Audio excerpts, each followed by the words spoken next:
Hello, everyone to Forest Focus. One of the best things about this podcast for me is that we mix the views of fans and ex-pros on a weekly basis.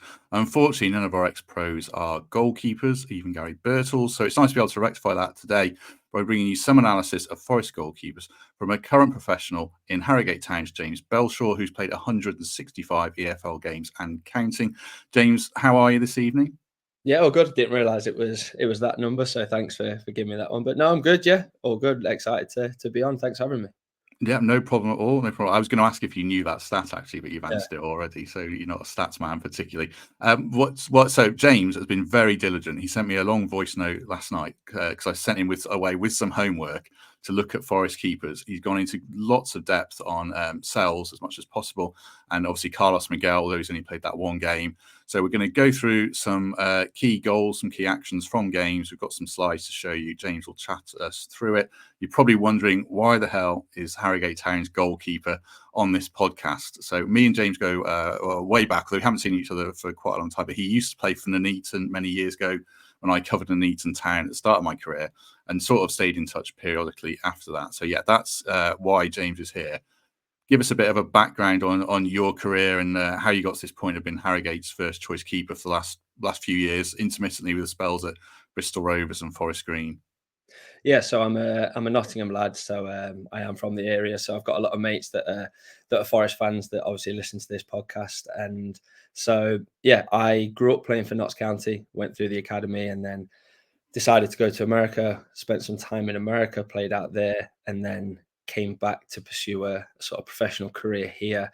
Ended up, like Matt said, kind of bouncing around non-league at Nuneaton and Tamworth, and then signed for Harrogate in 2017. We were in the Conference North, and the team went full time in an attempt to get promoted. So we got promoted with Salford that year, and then a couple of years later, in the COVID year, we beat Notts County at Wembley in an empty Wembley Stadium to get promoted to the Football League. So took Harrogate Town to the Football League, and then had a spell at Bristol Rovers. So I went to Bristol Rovers for a couple of years and got promoted from League Two in my first year there, and played pretty much every game that year and played in League One.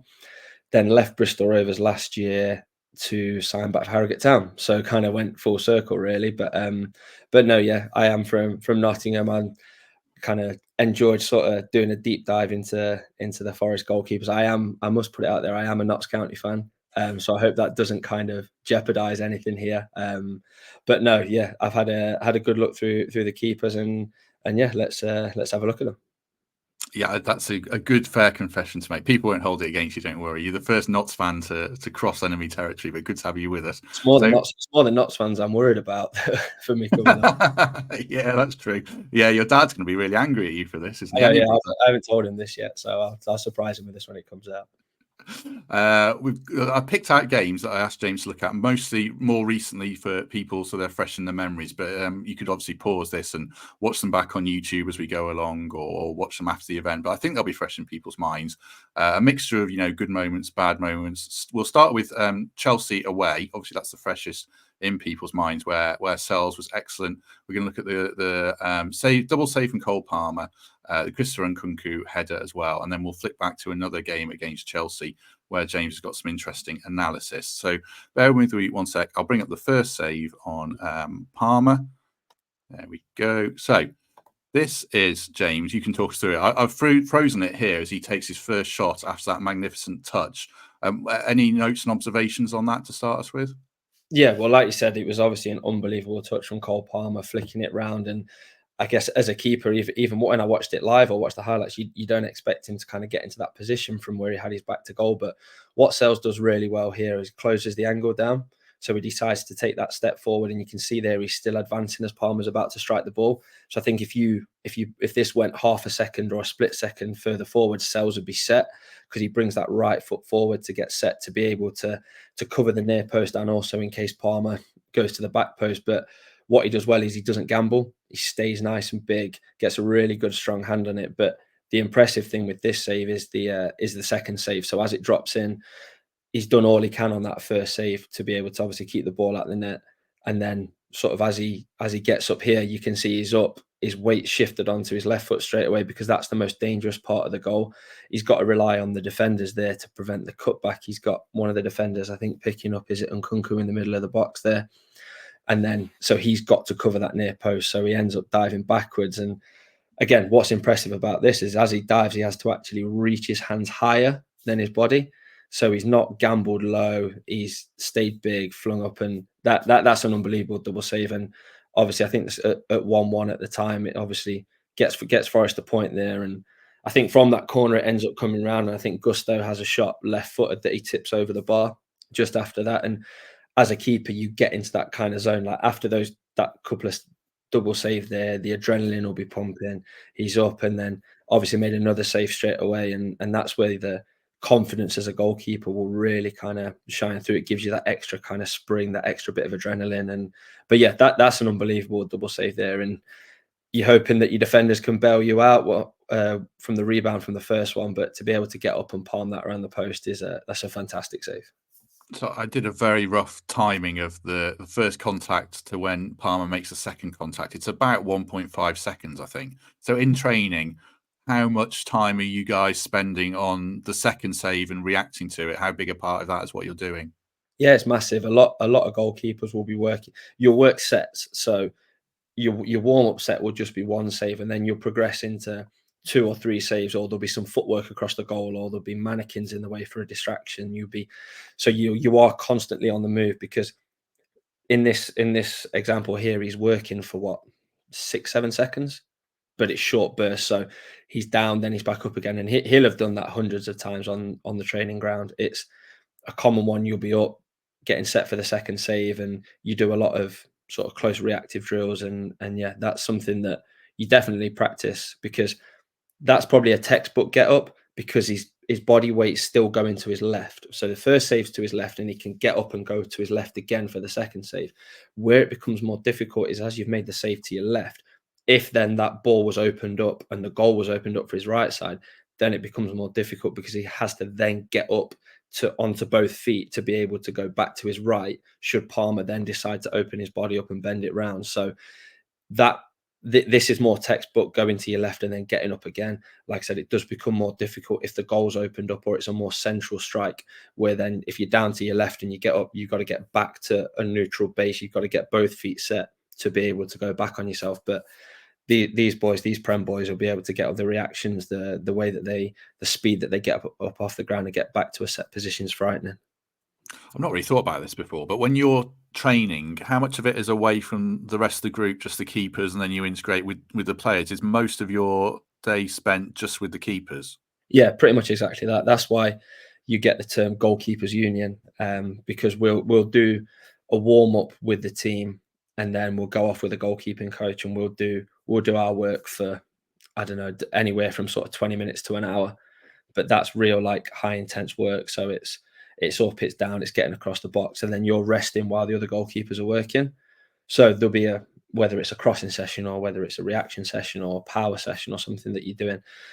But you'll spend, like I said, anywhere from 20 minutes to an hour, and then you'll get a shout from the team to go in for like small-sided games, or if they want to do a finishing practice, or they're doing any kind of build-up play or attacking phase of play, you'll then go into that. But the majority of your work is done with a goalkeeper coach, because if you're going into a phase of play, or you go into a build out from the back, or an 11v11, you're not getting worked that much, because in a game, again, you don't have many actions. Whereas when you're off with a goalkeeper coach, your time is spent literally doing stuff like this, getting up off the ground, getting them set for the second save, and with all manner of like distractions and stuff in the way. So yeah, it's obviously training that's paid off for him.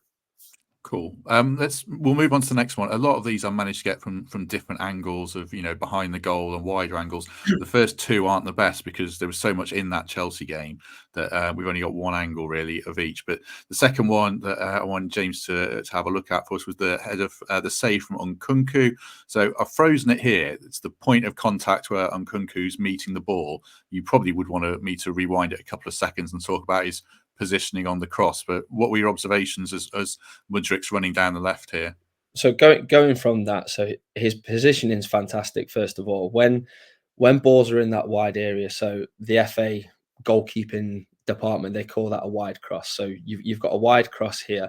You've got Mudryk out with his left foot, so it's going to be an away swinger. It's not going to bend into the near post. He's hitting it in with his left foot. Now, The main issue I'd have is the fact you've got 2 Forest defenders in there and you've got Nkunku in the middle with no one picking him up. So it becomes a free header from 7 yards out. But what Matz Sels does really well, doesn't get drawn to that near post. He stays central, because if Mudryk stands that ball up with his left foot, if he tries to stand it to the back stick or puts any kind of loft on it, Sels can then come and attack it and deal with the cross and stop it at source. However, as soon as he realizes that that ball's come in, that Nkunku is going to meet that header, drops off deep. And I think with obviously the header's 7 yards out, middle of the goal. I mean, it's that you expect the striker to score in that situation, but all you can do as a goalkeeper is get in what I like to call the optimum position. So the optimum position in this instance is 1 or 2 yards off your line, so you've got enough reaction time and in a central position. So we'll talk about that a lot as we go through, about being in the optimum position, because with goals you can kind of overanalyze. You could look at any goal and be like, oh well, what if he was stood half a step to his left, if he was stood here, if he was stood that. If you're in the optimum position to make that save 99 times out of 100, you're in the right position, then for me that's good enough. And if you get beaten by the strike, you hold your hands up. But I mean, you look at that there, he's pulled that out from behind him. It's an unbelievable strong hand. That's a fantastic save. He's, like I said, set middle of the goal, had to dive backwards to claw that off the line. Again, like I said, I'd be worried about the defending in that scenario. But yeah, that's a top save for me. That, going through all the stuff that I saw of him, that's probably the best save I've seen, and that's probably up there with one of the best saves I've seen in the Premier League this season. And that's because it's behind him. Because when you look at it first view, Nkunku doesn't hit the corner of the goal, so you think, oh, could he have done more there? But because it's behind him, it elevates it for you. But it's behind him. It's the pace of the ball. You think, if you think from the goalkeeper's point of view, as a fan or watching it on the TV, you just see Nkunku head that ball in the middle of the 6-yard box. Now, what you don't realise is where Matz Sels' eyes are. So Matz Sels is looking at Mykhailo Mudryk. So he's watching Mykhailo Mudryk, seeing what happens out there, adjusting his position accordingly. So what he has to do is track the flight of the ball, to then he gets to see Nkunku. So Matz Sels is probably seeing Nkunku a split second before he heads that ball. He's not constantly watching where Nkunku is position-wise. He's hoping that his defenders can help him out. And that header comes with pace. It's low. It's not straight at him in an area where his hands are, where he can just throw a hand at it. So he's had to dive, get low, throw out a strong left hand and claw that out of the goal. And yeah, all of those things combined, the proximity of the header's 7 yards out. Matz Sels is 2 yards off his line. It's a 5-yard save. And with that power, a striker of Nkunku's pedigree to make a save like that is, yeah, they're like your match-winning highlight reel saves. That's a fantastic save. So the next one, which kind of links to this, is a query I've had against Sels around his positioning from crosses at his near post. And this one always stuck in my mind. It's Forest 2, Chelsea 3, last home game of last season, where Jackson heads in the winner quite late. I think it's about 85 minutes in. If people can recall, and again, go back and watch these on YouTube if you want. Reece James gets in behind us down the right. And this is where he's striking the ball. This might be a better angle, James. I don't know if you can, see. Go back to that other one. Yeah. So with this angle here, the difference we've got with this one and the Mykhailo Mudryk one is the location of the cross. So first of all, that ball gets played in. I think it's Harry Toffolo from the video. I think Harry Toffolo is out of position and Reece James gets threaded in there. Now, Mykhailo Mudryk is outside the 18-yard box.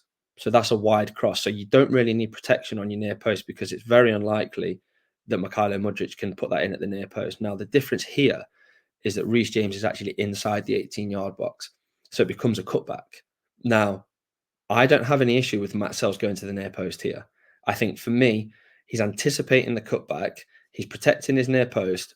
Yes, it's a tight angle, but the way that Reece James is shaping up to cross that ball, the balls come with pace, and it's more than likely, I'd say 9 times out of 10, if you didn't know what happened with that ball and you didn't know that it was lofted to the back stick, you'd think that was whipped in along the floor, because through the 6-yard box. Through the 6-yard box, through that corridor.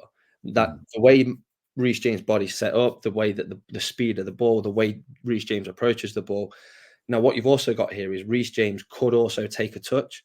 He's got that time to be able to take a touch and advance. And in that case, if he advances, Matz Sels is in the correct position to be able to protect the near post. Now, what actually follows, like we just saw from those slides, is that Reece James actually dinks the ball. And in a still like this, you've seen Matz Sels obviously gambles. So Matz Sels gambles on the cutback, and Reece James ends up standing the ball back to the back post where Nicholas Jackson is. Now, I think for me, Matz Sels is in the correct position getting to the near post because, like I said, it's a cutback position. It's inside the 18-yard box. 9 times out of 10, 99 times out of 100, that ball's whipped in along the floor. Now, where you could argue that he could do slightly better is where he gambles, because he gambles on the cutback. Now, you are taught, you do a lot of sessions as a goalkeeper where you advance to the near post. Your job is to protect the near post, to defend the goal against the cutback.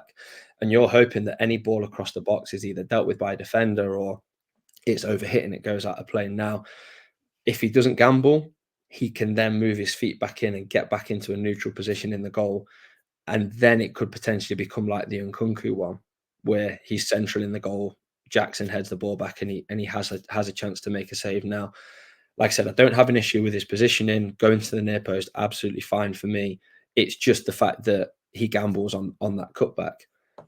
Again, he's obviously read the signs like I did there with Reece James, or like other goalkeepers would do, and gambled on the cutback, and that was his downfall in that scenario. But yeah, it's still you look there, it's a free header inside the 6-yard box when you've got, I think you go back to the still before, where you've got 2 Forest defenders in there. Toffolo's recovering to Reece James in case he advances into the goal, but then you've got 2 Forest defenders. I think that is that Willy Bolly out the back as well, the wrong side. Bolly and Bolly's running back. I think Murillo's in there. Wrong side of Nicholas Jackson there. So for me, again, if a striker's getting a free header inside a 6-yard box when you've got 3 defenders around him, that's probably more of my issue. But yeah, in that scenario, position wise, like I said, you can anticipate the cutback stepping into that position, but at that point you have to remain neutral.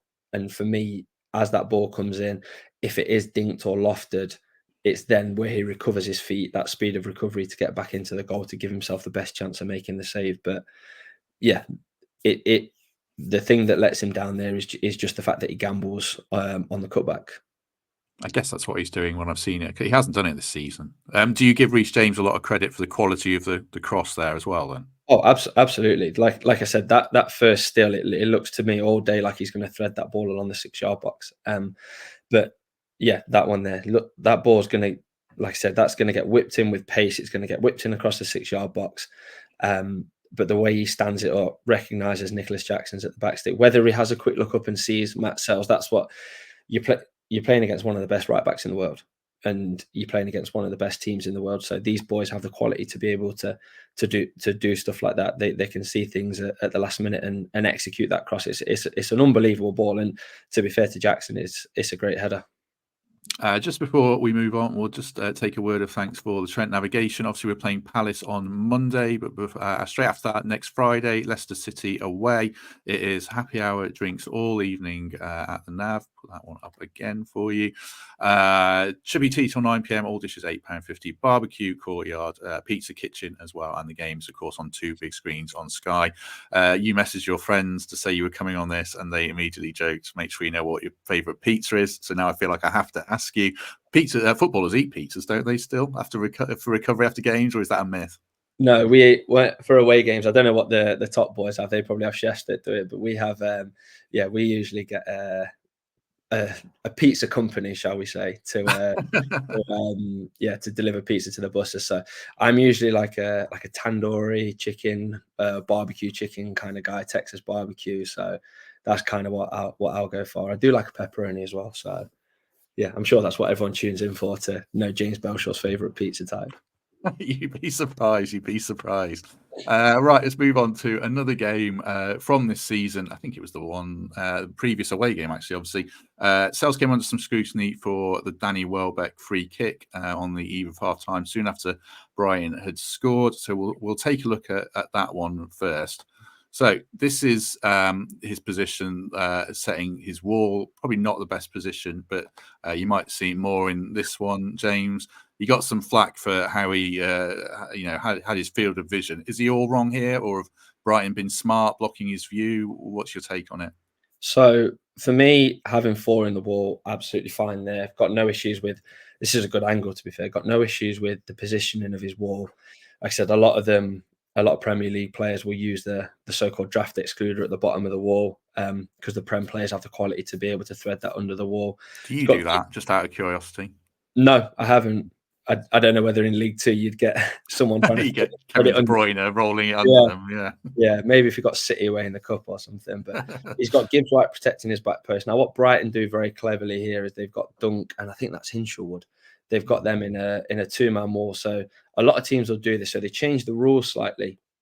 So they used to be able to stand on the edge of the wall next to Elliott, but now they have to be, I think it's 1 meter or 2 meters away from the wall. But they're obviously stood in the field of vision of Matz Sels. Now, a lot of commentators, it's one of my not pet peeves or pundits, is to say, oh, keeper side should never be beaten keeper side. A lot of people will say that, and whilst I agree with it to an extent, you have to put some context on the strike. You have to put context on the scenario. Now, I actually looked at Danny Welbeck's two previous free kicks that he took. He took one against City, and I think the other one was against Everton. And they both went over the wall. One hit the crossbar, I think, against City, and one went just wide against Everton. Now, Matz Sels will have that information. So before the game, Matz Sels will know if Danny Welbeck's taking a free kick and it's left of centre, be wary, he looks to go over the wall. Now, obviously, go back a slide because you can see it a bit with Sels' position in here. Now, what kills Matz Sels in this scenario is the fact that he takes a step to his right. Now, in this scenario here, Matz Sels, he takes a step to his right, and that leaves a bigger gap, obviously, to his left for Danny Welbeck to put the ball in. Now, for me, if Danny Welbeck puts that ball over the wall, it goes over Criswood's head, goes in the top corner, you have to hold your hands up as a keeper and go, so that's a great strike. Now, I think for me, if Matz Sels remains neutral in his set position and he doesn't take that step to his right, I think where the ball goes in the goal, because yes, it goes side netting, but because Matz Sels has to get set off centre, he can't get set in the middle of his goal because he would then be looking through Elliott and the wall would obviously cover the near side of the goal. So you have to get set over the left shoulder of your end man in the wall. That's where you get set. So because he has 4 in the wall, it forces him across to his left. But because he takes that step, that's what makes it difficult. Now, what else makes it difficult is, and we'll come on to this a little bit with a couple of the goals later on, is the fact that because Dunk and Hinshelwood are in the way, that free kick from Danny Welbeck's 22, 23 yards out. So that wall's 13 yards out. If you can't see the ball from 23 yards, as that ball goes past Lewis Dunk or past those players and it opens up, that then becomes a 13-yard save because you can't react from the 23 yards. You're only seeing that ball at 13, 14, maybe 15 yards away. So that's why it then becomes a difficult save. But you'll see here his positioning again has taken him slightly across to the right of the goal. And because the height that it goes in the net, it goes in sort of mid-height of the goal. It's not kind of bending into the top corner. For me, that's where he could do things slightly differently. And I think if he stays set and then uses his spring to push, I think he could get a left hand on that one. So is it they're relatively small incremental things like, your balance of your weight, a man in the wall? Are those the differences, not just at the Premier League, but in your level as well, in professional football? Small things add up to big implications. Yeah, absolutely. Everything has a knock-on effect. Like if you don't have a clear vision of the ball, you can't then get in the optimum position to make the save because the ideal position you'd be in, you can't see the ball and you need to get eyes on the ball. However, you go about doing that, and we'll come to that in one of the goals later on. But there's so many like mitigating factors with goalkeeping. Like I said, the one about Danny Welbeck putting his free kicks over the wall, like he'll have that information. So in his head, his goalkeeper coach will have gone to him. Look, these are his last free kicks. For me at my level, I get list of penalties, likely free kick takers. I get lists of everything, and it's like up to me what I do with that information. So we have one analyst. Forest will have 3, 4, 5 analysts. So they'll look and with his goalkeeper coach, they'll prep that. So fans might not be aware of that. So they look and go, oh, well, he's taking a step to his right. Well, for me, trying to put myself in Matz Sels' shoes, if I know that Danny Welbeck's previous 2 free kicks have gone over the wall, I might be inclined to sort of lean that way or be sort of half ready to go. It's the fact that because he does take a step, he can lean and then his body weight is still ready to push behind the wall, but it's his feet that aren't set that doesn't allow him to go back to the left. But yeah, in this scenario, there's loads of factors at play. It's just kind of me trying to give all the the options or reasons why I think certain things are happening. It was one of the game I wanted James to look at where Sels came in for a bit of scrutiny. Again, Forest fans absolutely hate thinking about, because it's the Everton game where we were denied the penalties and all the stuff kicked off afterwards around the tweet, obviously. But It's the Twitter one, yeah, I thought it was. it's the Twitter one. It's the Twitter game, yeah. But it's the one where Everton score 2 goals from distance, both in the corner. One from Idrissa Gueye, which we'll look at first. This is in the first half, I think. This is his position striking the ball from about 22, 23 yards. And I've got it here from the wider angle behind the goal. I don't know if that's a better one for you to start with, James, or not. Yeah.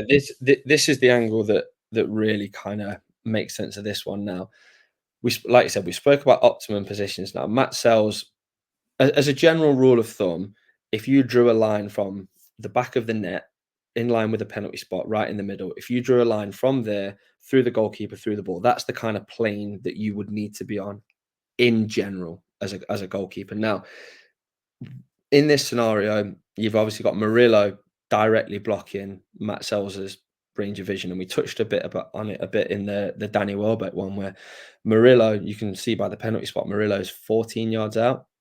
So by the cuts of the grass, those cuts are 6 yards. So Idrissa Gueye is 24 yards out. So Matz Sels doesn't see that ball until it comes past Murillo. So then it, like I said, it becomes then a 14, 15 yard save as opposed to a 24 yard save. Now, if Murillo wasn't there, Matz Sels can get in the optimum position and he gets across and he makes that save. But because Murillo's there, Matz Sels, if you look at his body shape here, he's leaning slightly to the left because he needs to get eyes on the ball. Now, the only way for him to get eyes on the ball, because there's a recovering defender trying to make a slide tackle, he has to lean to the left. Because of where Idrissa Gueye is, that near post is opened up. So if he's going to try and lean to the left and hope that if that ball goes back across him like it ends up doing, one of his defenders can help him out, or the ball goes wide. So he's leaning to the left, so his body weight and everything is shifting onto his left-hand side. So as that ball struck and it goes past Murillo, he can't react until, I mean, you look there, he can't react until the ball's gone past Murillo, and Murillo's obviously 14 yards out, and that ball ends up going in, kissing off the post and going in. So the ball is literally right in the corner. Now, some coaches will say they'd want their goalkeeper to stand and be in a neutral set position. And by neutral, I mean straight, head, everything in aligned. But as a keeper, it's not realistic to do that in a game because you have to get eyes on the ball. So with Matz Sels, he's chosen to lean to his left. That's the area of the goal that he has to protect. He has to protect that near post. It's quite likely that the ball could end up going there. As it happens, it cuts back across, goes through the defender's legs. And then once it goes past Murillo, he doesn't have time to take a step in this situation. You'll hear a lot of goalkeepers talk about getting a step in, and that literally means from when you're set, taking a small step one way before you then push off for your dive. But because he doesn't have time to react, because Murillo's made that 14-yard save, he just has to push. So his spring and his push across the goal, that there's no other place in the goal in that ball can go in. It's literally right in the corner past his outstretched hand. So for me, I wouldn't be questioning my goalkeeper in that scenario. Is it there's one where fans look at it, like layman fans, who think, oh, it's not gone in with pace, you should be doing better there. In a game, when fans are thinking that, does that ever affect your mindset? I mean, I guess it wouldn't affect an elite keeper, Premier League keeper's mindset. Ideally, would it? If fans think you've made a rick? No, I think as a goalkeeper, I mean, Matz Sels is 32 years old. I think he'll have made loads of ricks in his career. I've made way more than Matz Sels in my career. And you know that you're going to come in for scrutiny, and as a goalkeeper, it's part of the position. You are going to get put under scrutiny. You are going to get questions asked of you. Anytime a ball, like I spoke about pundits before, anytime the ball goes in at the near post, keeper should never be beaten at the near post. Well, that's factually incorrect. Like, there's pace, there's all different varying factors that will affect whether the ball goes in or not. Now, other people say, "Oh, should never be beaten from that distance. Should never be beaten from that distance." Well, is it from that distance? What's in his way? His body shape's one way because he's trying to get eyes on the ball. He's got defenders in there. The ball goes blocking his field of vision. The ball goes literally right in the corner of the net. Yes, it's not hit like a rocket, like some goals, because some goals, I mean, the way these Prem boys play, the ball can be past you before you've even seen it. But because of those factors I've explained, he doesn't have time to get the step in. He has to rely on his push and his athleticism. And he covers, again, across the goal line, he covers 95% of the goal. But that 5% that he can't get to physically, that he can't reach in the corner, that's where the ball goes in. So for me, yeah, I don't think he can save that one for the reasons that I've outlined. But sort of going back to your question, like whenever a goal goes in, you always look at the goalkeeper. And for me, the way I kind of break down my kind of view on saves is like there's three types of goals that go in. There's goals that you've got absolutely no chance with. You can't save them. They're just worldies. They go in the top corner.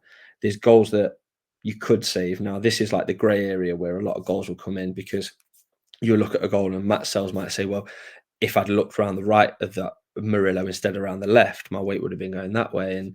But then it goes back to the optimum thing.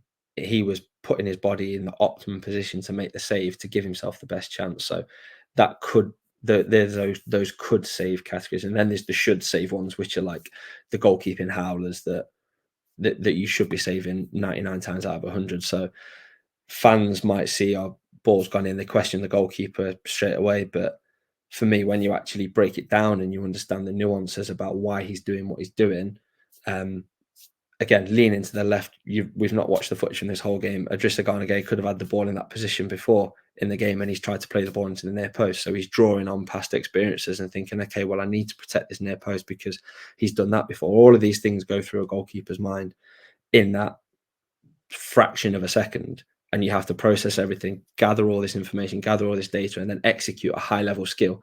Like what he's doing there, stepping and pushing across the goal, it might seem basic, but it's a high-level skill. It's high-level athleticism. It's high-level technique. And for me, he just physically cannot get to that ball. Last goal we'll look at is, I think, I imagine you're going to tell me it's an even better example of, what can happen in front of keepers. So this is Dwight McNeil, the second goal in the game. That's the wider angle, which I don't think would tell the full story. This is, I guess, more of what Sels is seeing, would you say? Yeah. So now you're seeing what he sees. And for reasons that we've outlined in the previous goal, you've got Murillo in the way, you've got bodies in the way, you've got a defender trying to block the ball. So the difference with this one for me is that McNeil's, you can tell by the cuts of the grass, McNeil's about 27 yards out, 28 yards out, and Murillo's 18 yards out. So we're now working a bit further away from the goal. So as that ball travels again, this ball goes in off the inside of the post. It's the only place in the goal that he can put it. Now, you look there, Matz Sels is covering, again, 95% of the goal. And you can see what's happened in front of him. You've got the Everton, is that Decore? I don't know, the Everton striker that's in the way. Beto? Yeah, I think so. Yeah. And then you've got Murillo and you've got the Forest defender who slid in front. So there's all this traffic going on in front of him. Now, for me, when I watch this one, I would, if it was me in goal, I'd like to think that I could try and get a step in before I dive, just because you've got that little bit of extra time to react. You're making a save from 18 yards out as opposed to Murillo being 14 yards out in the previous slide. So again, this is hit sweet. It's hit straight down the line. It's hit off the inside of the post. Again, with all that traffic covering Sels' near post, Sels is probably expecting when McNeil cuts inside, that's going to go across, because past Willy Bolly's right shoulder, that goal's open. So Sels is probably expecting a whether McNeil bends it, sort of like cutting inside like an Arjen Robben style, or whether he laces it. You've seen McNeil do that countless times before. So whether he's expecting that over Willy Bolly's shoulder, and that's meant that he's delayed in gambling to his left, and by the time that ball comes through, it's 18 yards out. Like I said, my only question is, from he sees that at 18 yards, can he get a small step in before he pushes across? Does that then give him that extra half a foot to be able to get to the near post and keep that one out? That would be the only kind of point of contention that I would raise. But again, we're talking about fractions of a second. We're talking about all of this stuff that's going on in front of him. He's trying to obviously get eyes on the ball. It might seem to people like, oh, he's making an excuse because there's bodies in the way. But if there's bodies in the way, it changes everything, because you physically cannot see what's happening in front of you. And then as a result, your weight, your anticipation, everything's affected. So again, if there's no defenders there and McNeil hits that ball, Matz Sels saves it. You've got time to get across, but because he can't react until it's past Murillo, because he can't see what's happening, it then obviously becomes exponentially more difficult. But like I said, in this instance, different to the first goal, whereas the first goal, I think he doesn't have time to get the step. With this one, would he have time to get a step? That would be my only kind of point of contention. Excellent. I mean, shot stopping is only one part of goalkeeping, but that was really interesting. The other stuff, I suppose, that factors more and more into game stays is distribution and how they marshal their areas. I kind of said, can you have a general look at distribution because it's such a big part of the game? So, any observations on that from what you managed to glean?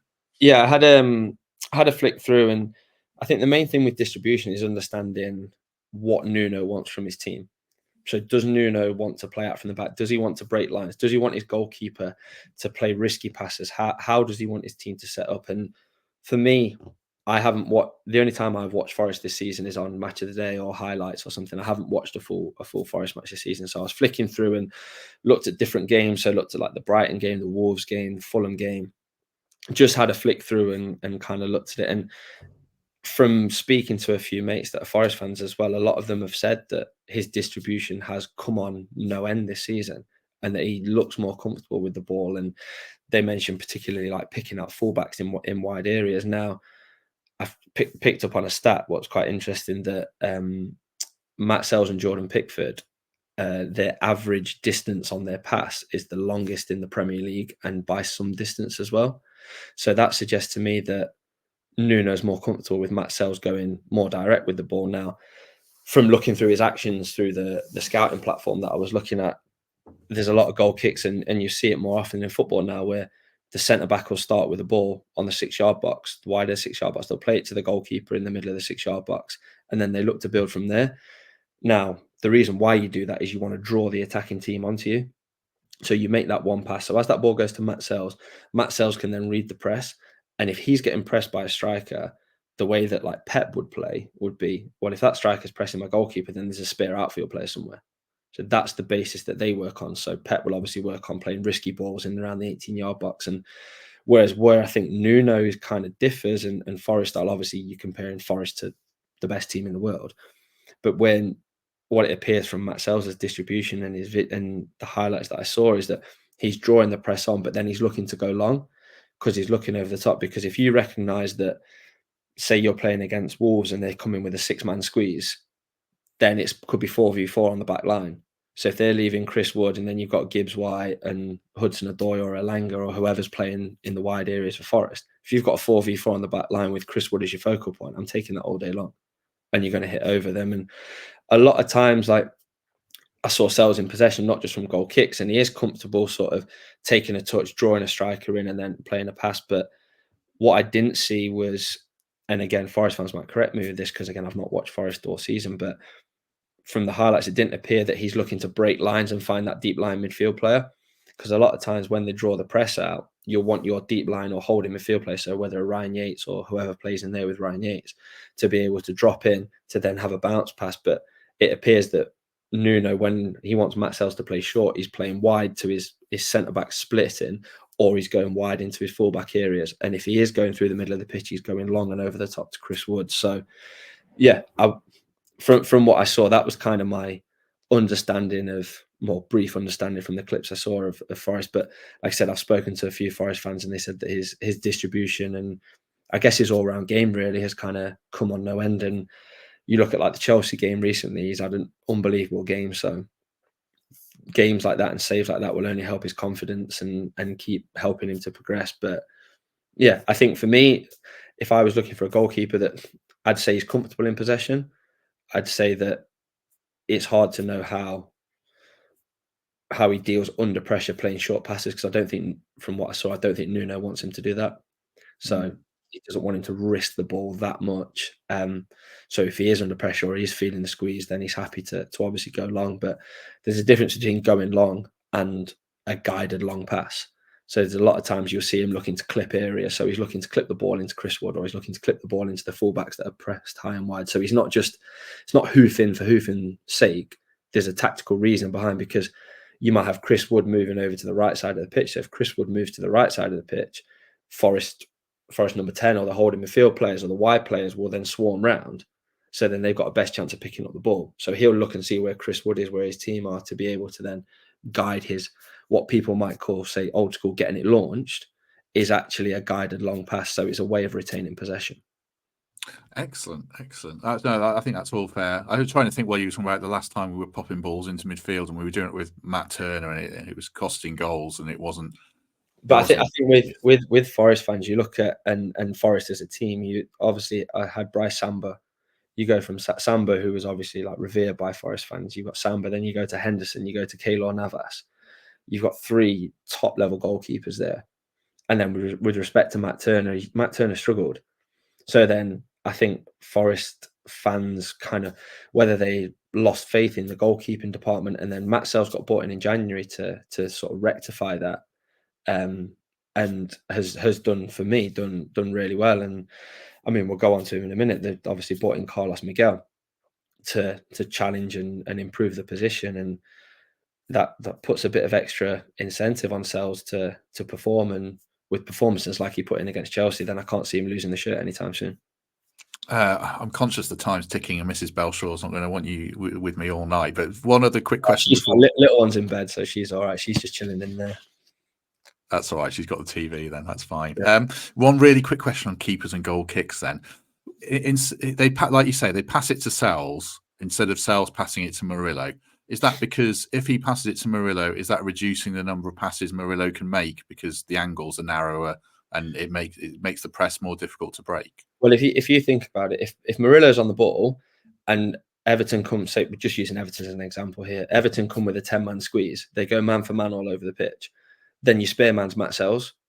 So then you've got Murillo then coming back to Matz Sels in his 6-yard box under pressure with no outlet ball, because then as Murillo plays the ball, Murillo then becomes the outlet ball. But if that pass is cut off, whereas the idea of having the goalkeeper bring the ball out is the goalkeeper can bring the ball out, the centre backs can then split. So then the strikers are then unsure. Do we go and press the goalkeeper? Do we stay with the centre back?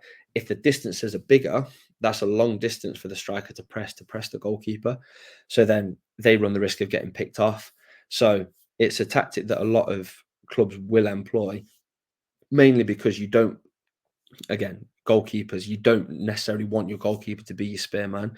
You'd rather have your goalkeeper in possession, because especially these Prem boys, the way they're all excellent with the ball at the feet. They're all able to pick out passes. So having Matz Sels in possession there, reading the picture, scanning, seeing what's happening, means that Forest can then split with Murillo, with the other centre, is it Milenkovic who's been playing centre half?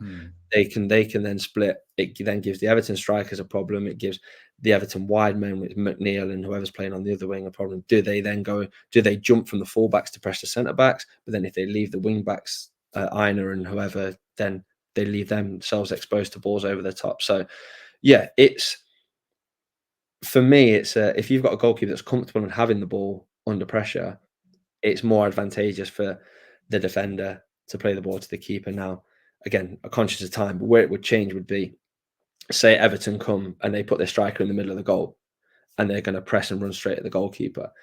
It might get to a point, like when I'm playing, if the striker is going to press me straight on, I'll say to the defender, no, throw me the ball. So he'll then throw me the ball, then I'll play it to him, because then he's out that way. So it does depend slightly on the pressing angles. But yeah, that's the reason why a lot of them will do that. Good. I feel like we could do like 4 hours here tonight. We're not going to. Don't worry. Obviously, the fans appreciate that. No, I think they would. It's really interesting stuff. We will go on to Carlos Miguel, obviously, but just before we do that, a quick word for our second sponsors this week, Heavy Metal Football. They have restocked the 93 to 95 Forest-inspired shirt due to popular demand. It's a quick seller, so act fast to get yours now. heavymetalfootball.co.uk, and they also have a wide range of other Forest-inspired shirts modelled by our own Ruby Naylor. as you can see on screen. And if you're listening, like I say, the website link is in the description, heavymetalfootball.co.uk. Right, we shall go on to Carlos Miguel. Obviously, only one game we can really talk about there, but it was an eventful one, James, with hang on, I thought I'd need to remove I'm that still seeing advert. heavy metal football here. I hope they're paying you extra for that. They should do, but no, they're good lads. Right, be Newcastle, 18 seconds in, they get a strike away, defensive mess, and he's acting on goal. He got some flack for this, Miguel, and I defended him at the time, and I feel like it wasn't particularly his fault. So that's the first position, and then this is his body shape when it's struck. Do you want me to go back to the first one and start from there? Yeah, go back to the first one, yeah.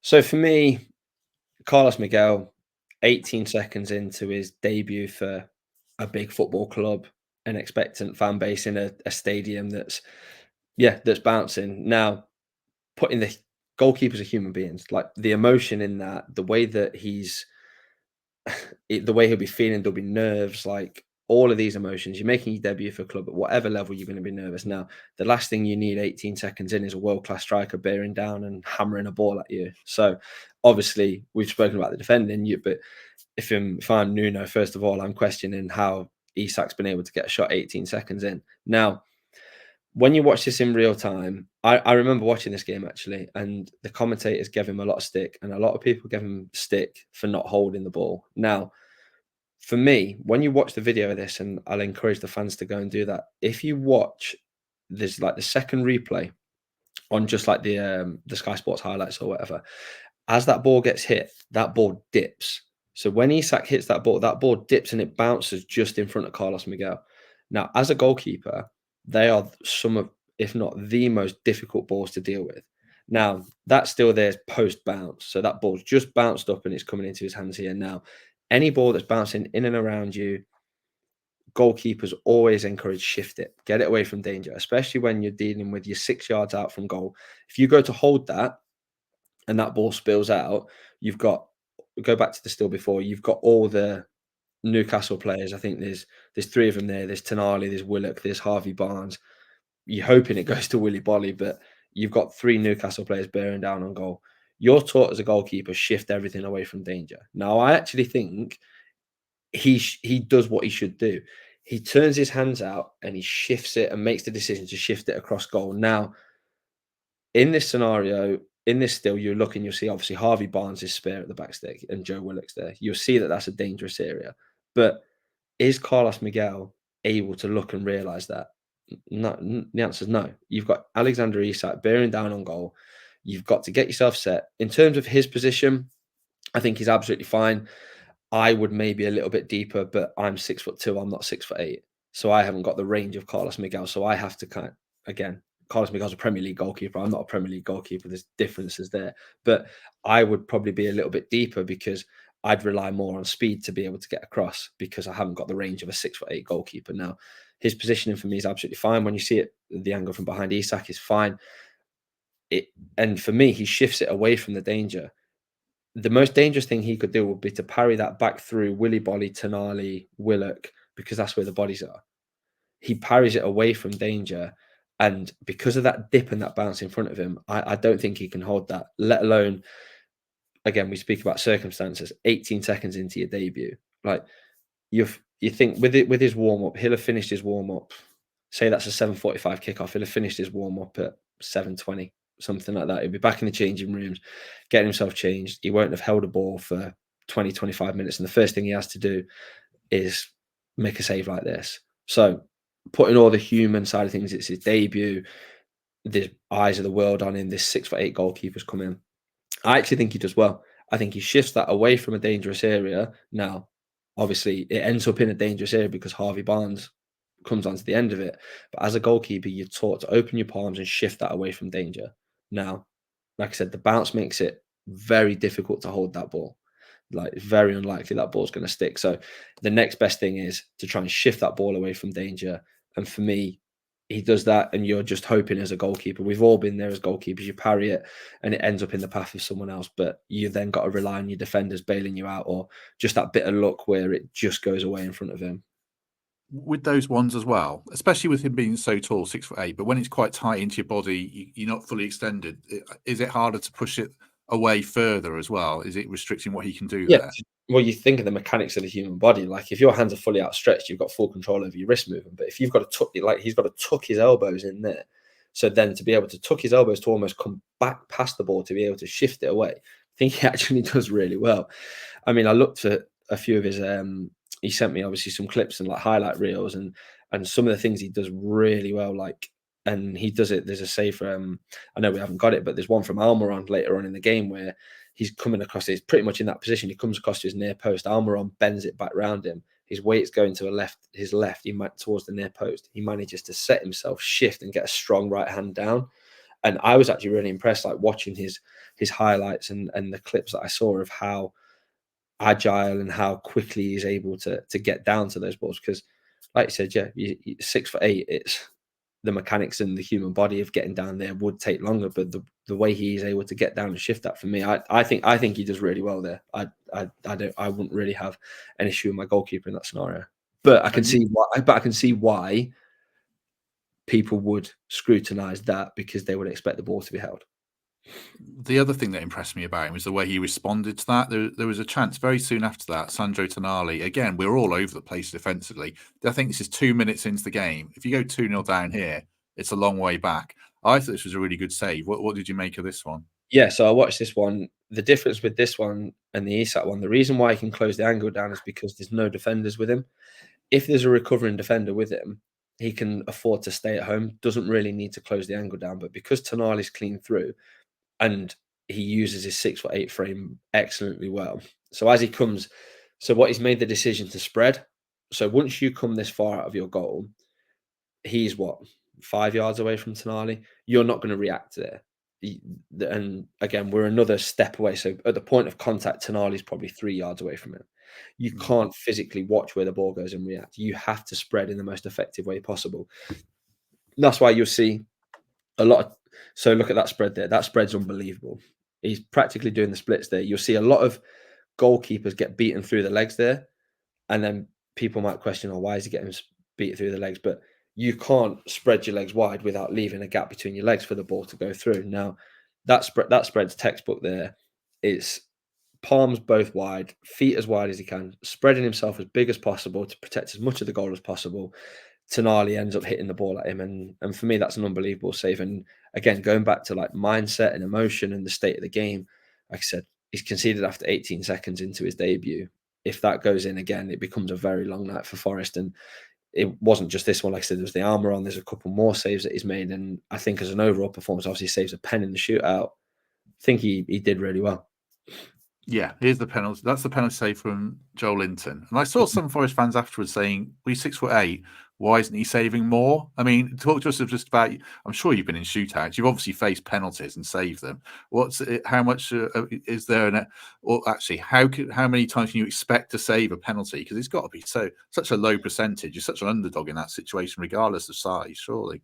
Absolutely. And you think of all the things that strikers and whoever's taking the penalty are allowed to do. They can stop, they can wait, they can do X, Y, and Z. Whereas we have to stay behind the line. If you've got so much as a toe over the line, the penalty has to get retaken. You can't make stutter moves. You can't bang the crossbar. There's loads of different things you've got. Now, you expect strikers to score penalties. Now, the fact that he's 6'8", for me, has has less bearing than people think it would have. Because if Joelinton runs and smacks that ball into the bottom corner, whether you're 6'2", 6'8", 5'9", you ain't getting there, because you haven't physically got enough time to be able to push and power through that right foot, because you can't take a step in those scenarios. The only time you can take a step, you look at the one Pickford saved from Anthony Gordon the other week. Gordon's head's down. He's not looking at the goalkeeper. Pickford's recognised that. He's taken a step and leant one way and able to make the save, and almost ends up like diving past the ball. Whereas ones that are in the corner, he hasn't got time to step. So he's literally, look where his right foot is. His right foot's in the middle of the goal there. So he stepped and pushed off his right foot. Now, whether he's being 6'8" and his arm span probably gives you an extra, I don't know, a few inches. But when you think about how far that ball can go into the corner, that's what, that's a 4-yard distance from the middle of the goal to that side. So is it going to make that much difference? Like, the thing with him, he's an imposing figure. So when you're coming up to take a penalty, his wingspan, he looks a lot bigger in the goal. But yeah, to say that he should be saving every penalty or should be saving more, there's an art to penalties. There's more to it than people think. You can Goalkeepers do all the research. Like I said, I get research on penalty takers for the weekend. These boys will be getting every angle. They'll have every penalty. They'll have looked through everything. They'll look through all of Joelinton's minor body movements. You look at things like the state of the game. Is it a pressure penalty? What's his stock weigh? How does his hips go? What foot does he start his run upon? You look for any kind of trend. So they'll have all that information. But at the end of the day, if Joelinton rolls the ball into the opposite corner, you've got no chance of saving it. So I wouldn't say it gives him that much of an advantage that fans would think it would be easier to save penalties. You might have to straight back this question because you might be giving trade secrets away about your own game. But when you're facing a penalty taker, have you made up your mind which way you're going before they strike it, or do you judge it by the way they run up even? Usually I've made my mind up. Usually I've looked at the footage and decided what I'm doing. And that depends on a wide range of factors, a few that I've just mentioned there. But I'll have a way in mind before the game. Sometimes it's just a hunch. Sometimes you think, well, they've gone that way so many times, they're going to change it up. Sometimes it's state of the game. It's how you feel, and it's a wide range of sort of variables in play. So for me, I've usually decided which way I'm going. That could change last minute, but yeah, I've done the research, and it's something that I go through, I do it, and then I just kind of forget about it. And then until I'm put into that scenario. When you're in a shootout, it's a little bit different because everyone, you can see his water bottle there with his towel on. Every goalkeeper does it. Every goalkeeper has some form of research. When I've been in penalty shootouts, I've had lists of X, Y, Z. This player's doing this. This is what I'm doing. Because then I feel like once I've committed it to paper, it's kind of, I've not got to think about it. I can just focus on the action of, okay, I know I'm going to my right here. I need to get across there as quick as I can. So then you put the emphasis on that. You probably haven't had a chance to look at anything else around Miguel, but any final thoughts, any other notes you made on him? No, the couple of things I thought were interesting was that it's said, again, from my limited research, that he only made his debut at 24 years old. He's 26 now. So he made his debut for Corinthians in 2022. So in terms of like goalkeeping age, he's still relatively inexperienced. And like I said to you before, I had a look through the sort of highlights and highlight reels. You can make any goalkeeper look like the best goalkeeper in the world from a highlight reel. What's hard is to compare Matz Sels to Carlos Miguel. Is you're not playing in a Premier League game. Like, even that is a Carabao Cup game. And yes, it's against Newcastle. It's, again, I've never played in the Premier League, but I can imagine the pressure, the demands, the scrutiny of playing week in, week out in the Premier League, and the pressure that these boys are under is phenomenal. So you're not really comparing apples with apples, really, because Sels deserves a shirt for me. From what I've seen, Sels deserves to play. Miguel seems an ample deputy, and I think it would be interesting if anything happened to Matz Sels to see how Carlos Miguel did. Again, no real can't really watch his distribution in the Brazilian league because you're not playing, with all due respect to the Brazilian league, you're not playing in the Premier League. So it's really hard to make like an accurate comparison. If Carlos Miguel plays 10, 20, 30, 40 Premier League games, then okay, you've got more substance to go on. But for me, yeah, I think he's got all the tools, a lot of potential. But yeah, I think Sels is, from what I've seen him, the Forest fans I spoke to, has been really, really good for Forest this year, and I think Forest fans are pleased with him.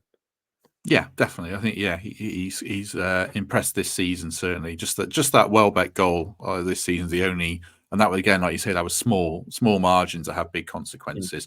The only other thing I was going to ask you was well, I suppose, what's the difference between yourself in League Two and a keeper in the Premier League? And it sounds like an obvious question, like, oh, they're just better, ability-wise than me. But I think there must be more to it than that. Gary Birtles always says great players just get more consistent players. Is that one of the big things for you?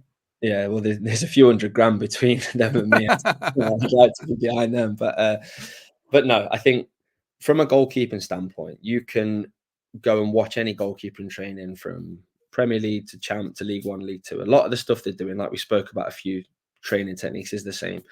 You, on a good day, you could put a League Two goalkeeper alongside the top goalkeepers, and they'd look at home. Now the difference is the standard of league that you're playing in. You're playing in the Premier League. The balls come so much quicker. What these boys can do with the football is phenomenal. The skill sets that they have.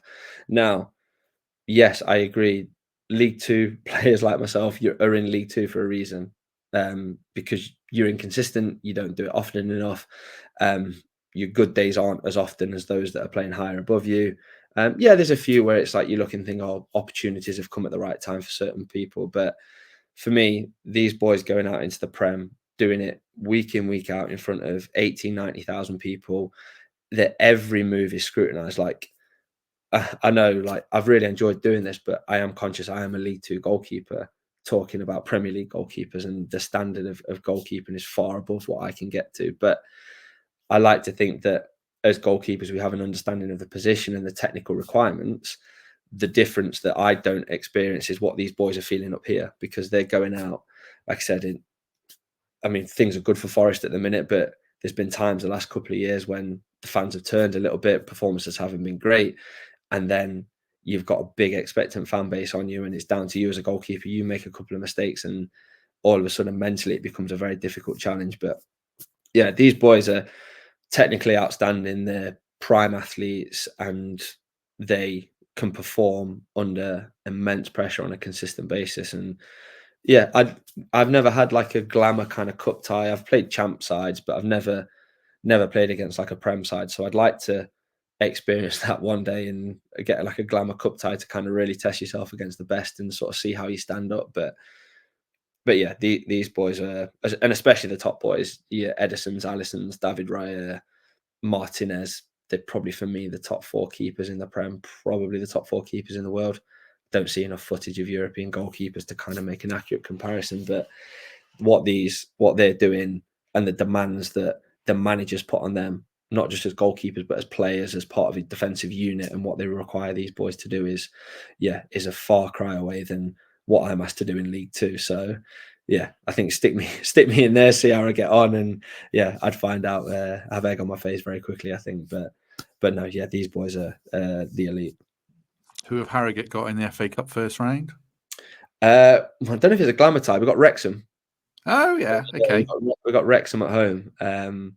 Was hoping for a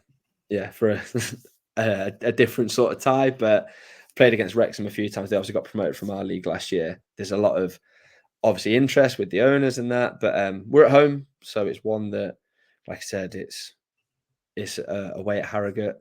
Hopefully they'll have eyes on the league, because I don't think Ryan Reynolds and Rob McElhenney are short of a few bobs. So I'm not sure whether a cup run is kind of high on their list of priorities, but no, yeah, it's another good one. Again, they've I know a few of the boys there, so yeah, it'll be a good one.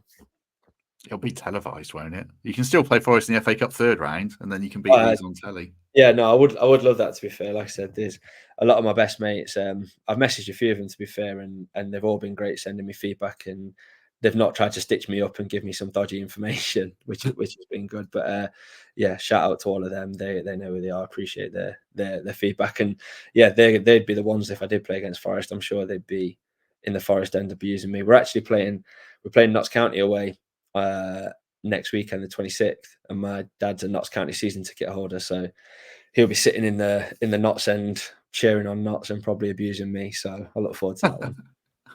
I've met your dad before. I think he's quite a mild-mannered guy, so I hope he isn't abusing his son. Yeah, well, last time we played Notts, Langstaff scored a penalty, and I saw my dad after the game. We were chatting, and he was like, "Oh, I hated that game. He was like, "I didn't celebrate when Notts scored." I said, "You absolute liar!" I said, "When that penalty went in, I know where he sits." So when the penalty got in, he was at the opposite. And I looked up and I said, "You were stood up," and he was like, "Yeah, but I didn't clap though, did I?" Oh, cheers. Oh dear. Right, we'll leave it there. I'm massively grateful to James for doing all that. He proper hours into it, and I enjoyed putting the slides together and hearing all about it. So yeah, thank you very much, James, and good luck for the rest of the season. Who have you got on Saturday? We've got Carlisle away, so that that one that God. everyone looks for on the fixture list to see when you're away at Carlisle. So, but no, thanks for having me, Matt, and hope the Forest fans enjoyed having me on and found it enlightening a little bit, I guess. I'm sure they did. I'm sure they did. If you did enjoy this, and I'll be really disappointed if you didn't, do us a favour, hit like on the video, do subscribe, become a channel member, give us a lovely review on iTunes. We very much appreciate it. We shall be back tomorrow with our match preview for the Palace game. Saturday, sorry, I've got another guest interview that I'm really looking forward to doing. I won't say who it is because I'll jinx it. And then Sunday opposition preview, Monday post-match show. So yeah, very much enjoyed that. Thanks very much to James. Have a good evening. And if we don't see you tomorrow, we shall see you soon.